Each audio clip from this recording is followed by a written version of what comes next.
Rosa ham xursandman. Birinchi marta olganim o'zida, bir oy kursli lecheniyani o'zida natija ko'rdim. O'shaning uchun ikkinchi marta yana qo'rqmasdan olib, ishonib ichyapman. Organik mahsulotlarni boshqa mijozlaringizga ham, ikkilanayotganlarga ham tavsiya qilaman. Ikkilanmasdan bemalol olib ichishligini. Foydasi juda ham yaxshi.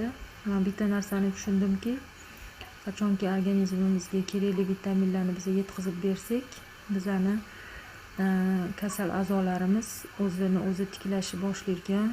Men shu organik mahsulotlarni ichganimdan keyin bu narsani tushunib yetdim. Xudo xolisa bundan keyin ham davom ettirmoqchiman. Sog'lig'im 100% tiklangandan keyin ham olib ichish niyatim bor. Sizlarga kattakon rahmat. Alloh ishinglarni bardavom qilsin, o'zi kuch-quvvat bersin.